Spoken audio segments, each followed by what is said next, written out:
She was a witness to one of the biggest financial disasters in recent memory. But when Alayne Flesichmann spoke up to her Wall Street bosses, she was ignored. That turned the Canadian-born lawyer into a whistleblower. And as Paul Johnson reports, her testimony led to one of the largest settlements in U.S. history. The year was 2008. The U.S. economy was crashing. It was all over the news. Clearly, the housing and credit crisis is having a seismic impact here on Wall Street. A massive mess in the country's banking industry. Right now, we're in tough times, no question about it. Banks were going broke, stocks were plummeting, and the housing market bubble had burst. The Dow Jones in New York suffered its biggest one-day drop so far this year. It was called the subprime mortgage crisis. The most current financial crisis in the United States is estimated to cost $21 trillion.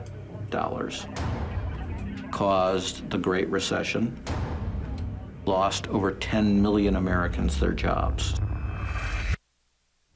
But this is not a story about the financial crisis. It's a story about a whistleblower who tried to stop it. At some stage, you just have to say, I don't want to be a part of this. Her name is Alayne Flesichmann, and she is Canadian. I think it's one thing when you're watching things from afar and on the news and thinking, oh, gee, that's terrible, that's illegal, whatever. But when you're in the middle of it, and if you don't talk, you're actually a part of the cover-up, it's a much harder position to be in. Alayne did try to speak up, but nobody listened. It was 2006, and Alayne was working for J.P. Morgan Chase & Company, an American bank, one of the largest banks in the world. Alayne's job was to review home loans that J.P. Morgan wanted to purchase from mortgage lenders, review them to make sure there were no red flags. Just a couple of months into her job, the first red flag she saw didn't come from the loans. It came from the boss. They hired a new diligence supervisor, and the first thing that he did was come out with this no email policy. He wouldn't send emails, and we weren't allowed to send emails to him. So the fact that he didn't want people to know what we were doing was immediately a very worrisome sign. Oh, it's beyond a red flag. This is infrared. Infra means beyond red. This is go to jail, put out your wrists, and we'll handcuff you type stuff. That's William Black. He used to work for the U.S. federal government as a financial regulator, responsible for investigating financial crime.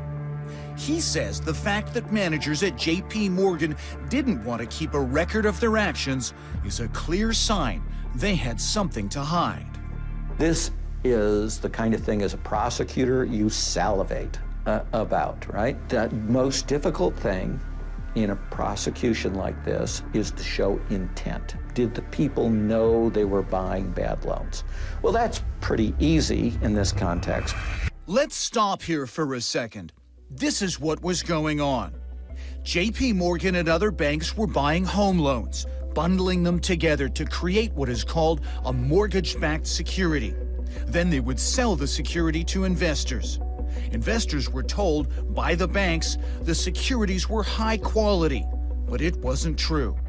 A number of those mortgages were going to fail. That's because they were given to people who couldn't afford to make the payments. Alayne knew this. She had seen it during her review. One loan I'll always remember was a manicurist who had a reported income of $117,000 per year. And even today, if you're a manicurist in New York, the median wage is $23,000 per year. It just wasn't a possible income. Alayne couldn't believe what she was seeing. Turns out she wasn't alone. Some of her colleagues were finding bad loans too. In fact, they even tried to speak out about it. But Alayne says management shut them down immediately. Our diligence people tried to say no to buying it and kept refusing to clear it, to sell it to investors. Senior people just started coming down and yelling at them and insulting them and just not letting them say no. When Alayne brought her concerns to her bosses, crickets. Nothing happened. So Alayne sent a memo above their heads to the top bosses. Crickets again.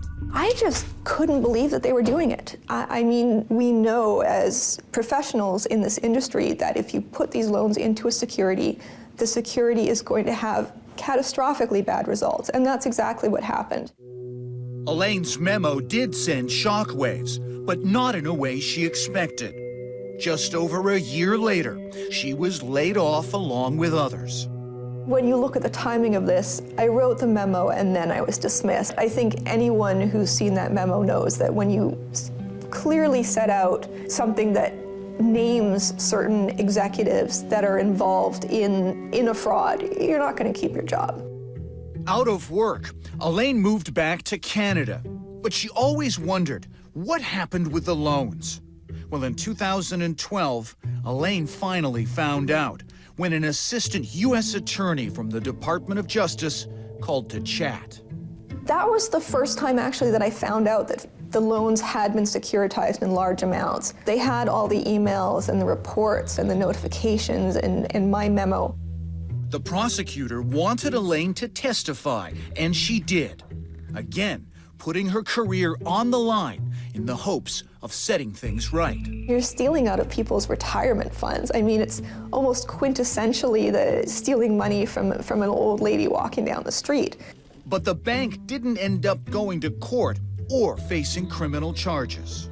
Today, the Departments of Justice have reached a landmark $25 billion agreement with the nation's 5 largest mortgage servicers, Bank of America, J.P. Morgan Chase and Company. Instead, the U.S. Department of Justice cut a deal with J.P. Morgan for $13 billion.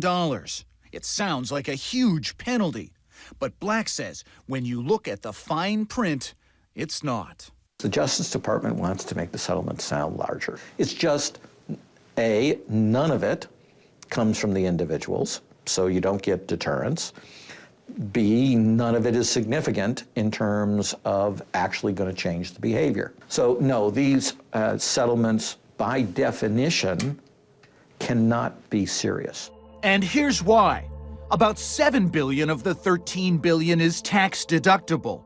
Another $4 billion is for consumer relief. It's not an actual payment, it's credit the bank gets for doing things it can still make money on, like lowering mortgage rates for struggling homeowners. The remaining $2 billion is a penalty for misleading investors. It is simple to get top CEOs to agree to huge fines in an organization, because here's what the CEO cares about. Number 1, I don't go to prison. Number 2, I don't lose my job. Number 3, I don't have to pay back my bonuses.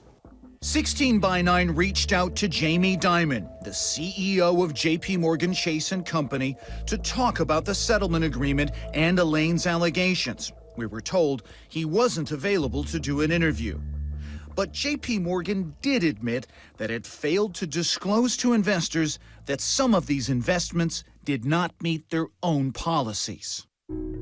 It's been an 8-year ordeal for Alayne, and there is no sign of it stopping. Today, she spends much of her time meeting with lawyers who are trying to get money back for investors. It hasn't been easy for Alayne to come forward with what she witnessed, but she is relieved to have it off her conscience. It feels a lot better than it did.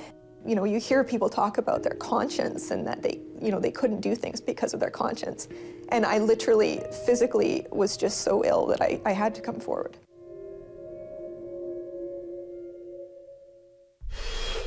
And that is our broadcast for tonight. A reminder, you can always connect with us on Facebook and Twitter or at global16by9.com. Until next week, I'm Carolyn Jarvis. From all of us here at 16 by 9, thanks for watching.